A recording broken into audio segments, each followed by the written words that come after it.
आज हम आपको बताने जा रहे हैं कि मंदिर में रखा हुआ जो एक लोटा जल होता है उसका क्या करना चाहिए और मंदिर में रखा जाने वाला लोटा कैसा होना चाहिए, पीतल का, तांबे का या फिर कुछ और। बहुत लोग यहां गलती कर देते हैं और बाद में जीवन भर पछताते हैं।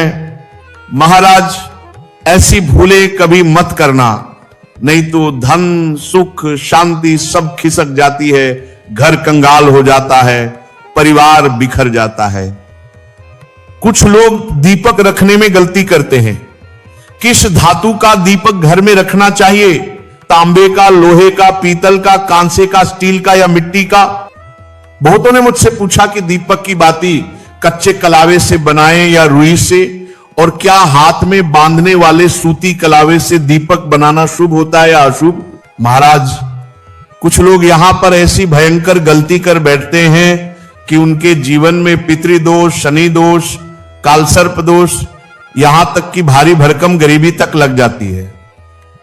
अब आगे बढ़े उससे पहले एक बात ध्यान रखें, इस ज्ञान को बीच में छोड़कर कभी मत जाना। अगर छोड़ना ही है तो अभी छोड़ दो महाराज, परंतु बीच में छोड़कर लक्ष्मी माता का अपमान मत करना। बहुत समय से आपके मन में प्रश्न आ रहे थे कि मुख्य द्वार पर जल छिड़कने का सही समय क्या है, सही विधि क्या है, किस समय जल छिड़के? क्या बिना स्नान किए छिड़क सकते हैं? झाड़ू लगाने से पहले या बाद में छिड़कना चाहिए? पीरियड्स में जल छिड़क सकते हैं? दीपदान कर सकते हैं? घर के अंदर से छिड़के या बाहर से? फ्लैट में रहने वाले लोग क्या करें? किराएदार क्या करें? एक कमरे वाले क्या करें? आज आपकी सारी शंकाएं महाराज एक एक कर दूर हो जाएंगी। महाराज पहले जानते हैं कि घर के बाहर या अंदर दीपक जलाने के 5 महान लाभ क्या है। ये 5 लाभ सुनकर आप चौंक जाएंगे, दंग रह जाएंगे। पहला लाभ, घर का अंधकार और नकारात्मकता दूर होती है। जब घर में दीपक जलता है वहां से अंधकार भागता है, नकारात्मकता कोसों दूर चली जाती है और सकारात्मक ऊर्जा का वास हो जाता है। जहां प्रकाश है वहां परमात्मा का वास है महाराज, और जहां अंधकार है वहां परेशानियां, बुरी शक्तियां और विघ्न बाधाएं प्रवेश करती हैं। तेल से जले दीपक का प्रभाव उसके बुझने के आधे घंटे तक रहता है और शुद्ध देसी घी का दीपक बुझने के 4 घंटे बाद तक वातावरण को पवित्र रखता है। दूसरा लाभ, वैज्ञानिक रूप से घर की शुद्धि होती है। घी या सरसों के तेल के दीपक से उठने वाला धुआं वातावरण को सात्विक करता है, हवा में फैले अदृश्य हानिकारक कणों का नाश करता है और हवा को पवित्र करता है। तीसरा लाभ, घर में सुख समृद्धि का वास होता है। सुबह और शाम भगवान के सामने दीपक अवश्य जलाना चाहिए। पूर्व दिशा में दीपक रखने से दीर्घायु, उत्तर दिशा में दीपक रखने से धन समृद्धि बढ़ती है। दीपक हमारे जीवन के अंधकार को भी दूर कर देता है महाराज। चौथा लाभ, बीमारियां दूर होती हैं। यदि आप दीपक में एक लौंग डालकर जलाते हैं तो चर्म रोग और कई प्रकार की बीमारियां अपने आप दूर होती चली जाती हैं। 5वां लाभ, शुभ शक्तियां आकर्षित होती हैं। जिस घर में रोज दीपक जलता है महाराज, वहां कभी अंधकार नहीं ठहरता, वहां सदैव सुख, शांति, समृद्धि और शुभ शक्तियों का आगमन होता है। अब प्रश्न आता है, मुख्य द्वार पर जल छिड़कने का सही समय क्या है? महाराज सुनिए, जल का छिड़काव सूर्योदय से पहले होना चाहिए।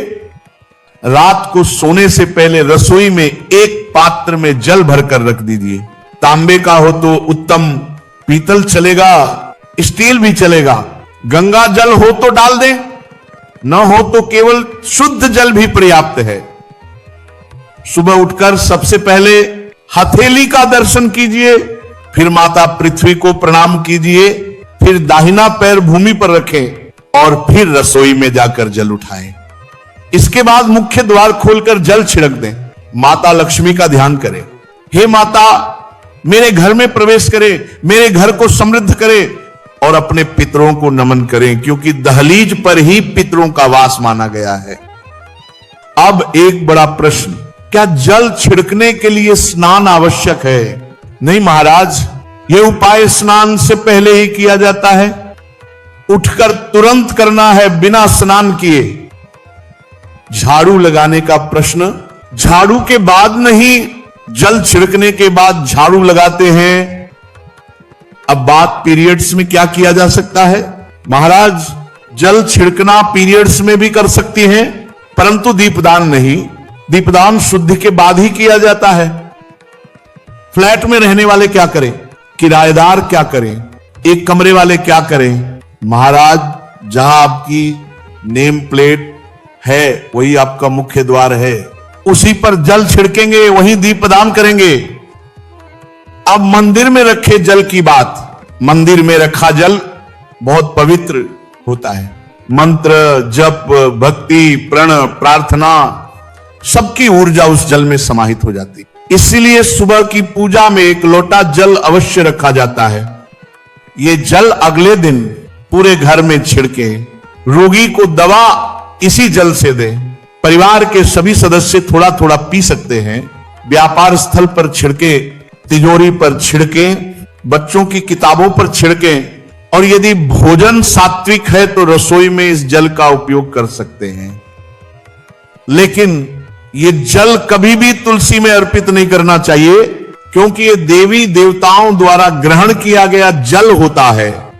हां, लड्डू गोपाल या राधा कृष्ण को अर्पित जल अगले दिन तुलसी में चढ़ाया जा सकता है। अब दीपक की धातु, स्टील का दीपक अशुभ, लोहे का दीपक शनि को क्रोधित करता है, कांच का दीपक राहु केतु को नाराज करता है। इसीलिए ये घर में कभी नहीं रखने चाहिए। शुभ क्या है? तांबे का दीपक, पीतल का दीपक, मिट्टी का दीपक, ये तीनों घर में सुख, समृद्धि और लक्ष्मी का वास कराते हैं। दीपक की बाती, कच्चा कलावा और रुई ये शुभ। हाथ में बांधे जाने वाले सूती धागे से बाती बनाना अत्यंत अशुभ। ऐसा करने से घर में क्लेश, विवाद और गरीबी प्रवेश करती है। अब मंदिर की घंटी, महाराज, यह अनोखा रहस्य है। शिव पुराण, विष्णु पुराण, लिंग पुराण सभी कहते हैं जिस क्षण आप मंदिर में घंटी बजाते हैं, उस क्षण पृथ्वी पर हो रहे सारे तीर्थों के पुण्य, सारी साधनाएं, सारे जप तप आपके नाम